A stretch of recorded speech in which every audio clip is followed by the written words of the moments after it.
It was pretty easy. I mean, I love Vim. I love his films. I love his sensibility. I think he makes art for art's sake, and that's very hard to find sometimes. And so I was just really, really thrilled that he approached me with the part, and I thought it was a really interesting film, and Sarah was, complicated and going through all kinds of stuff in her life, and so it was lots to explore.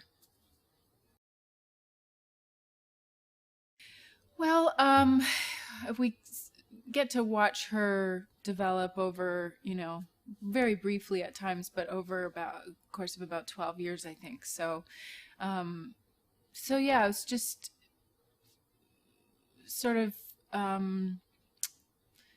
watching her as a young woman struggling with this young man and trying to make this relationship work, which is fairly tumultuous, and how does she relate to him? How does she inspire him?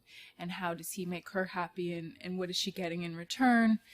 And then how she carries that relationship over the next 12 years. And you realize, that she's quite hurt and feels a little bit left behind by him.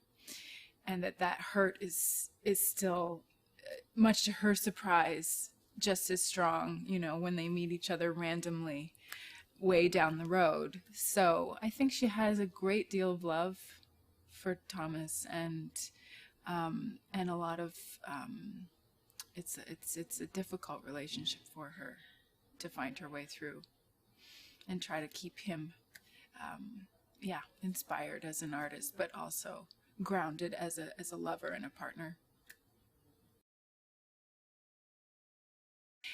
Vim was very open to doing a slight French-Canadian accent, which was great because it can inform the character so much.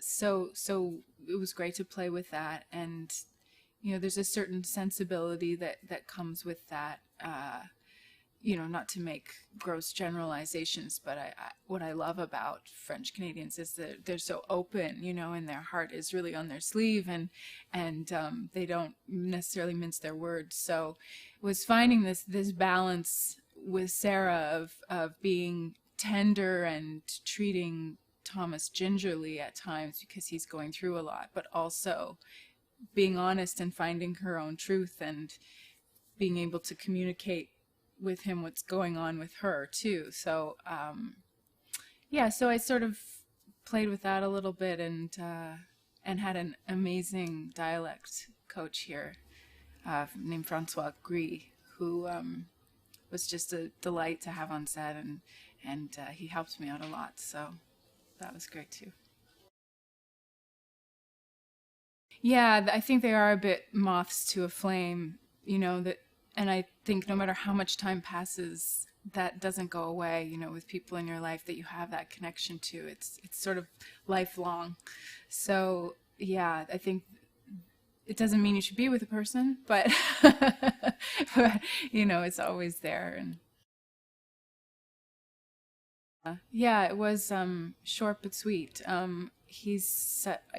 think he's such an immense talent, and he's so soulful. He can do so much with so little. He can say so much with his eyes and his being, and I think Thomas is that way too. But unlike Thomas, I think James has a real lightness to him. He is a lot of fun to work with, and he takes everything in stride, and kind of I feel like he can do anything. He's very kind of malleable and flexible, and very generous. So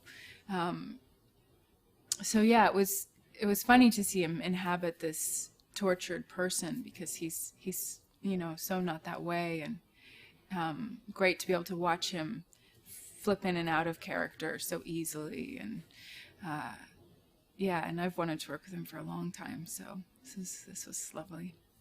Yeah. Well, I mean, it was a real privilege. And, you know, he was just a delightful person to be around, which is, you know, the bottom line. You just want to have a great experience and have a good time. So he was just incredibly supportive and positive all the time, and gives actors a great deal of space and room. But also, you know, as you said, he's such a visionary. He really has something in mind, and so you can lean on that and rely on it and feel quite free to explore and know that, you know, he's guiding you all the way, but with a very gentle touch. So I loved that. And I just think he has such a unique voice in the film world. He's very brave and always trying new things. And, you know, this 3D, you know, approach is unheard of. And I love the way he's using the technology. And so, yeah, I'm a big fan of his, and that was just reinforced by getting to work with him.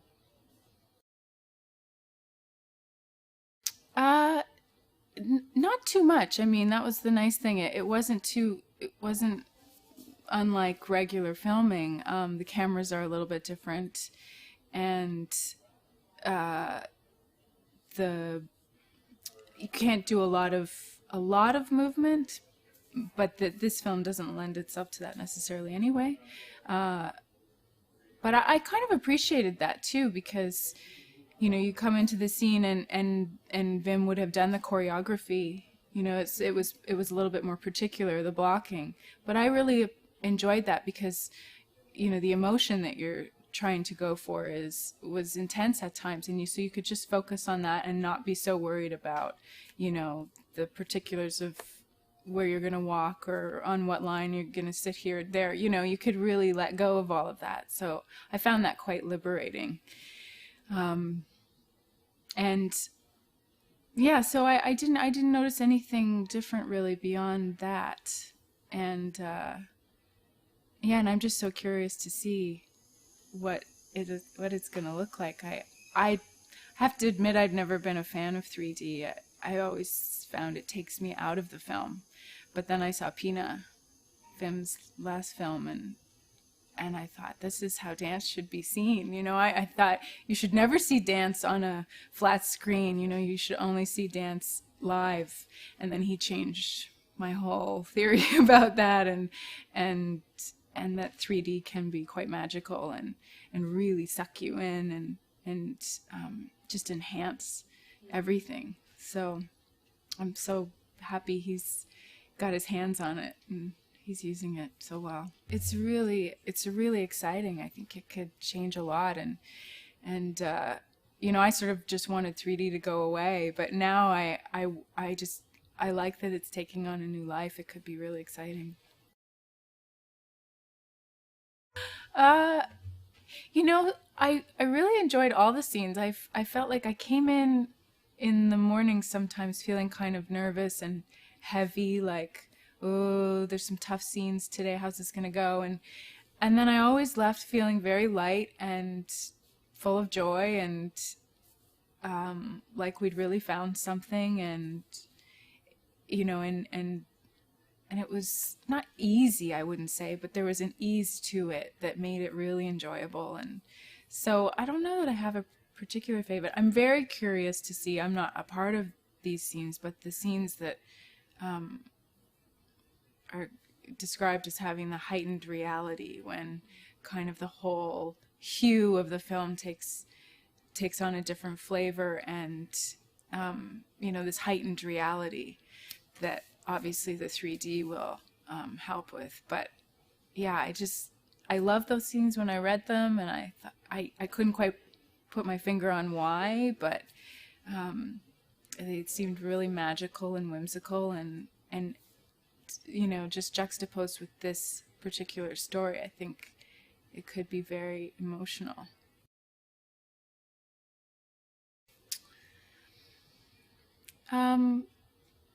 Well, I just think it's I just like the way the script deals with these very complex human emotions and difficulties, and finds the light in the darkness, and what is it to have regret, and how do you turn that into something else? And yeah, I just thought it was dealing with stuff that that's tricky, and it did it in a very poetic, thoughtful way that I think will make people wonder. Yeah.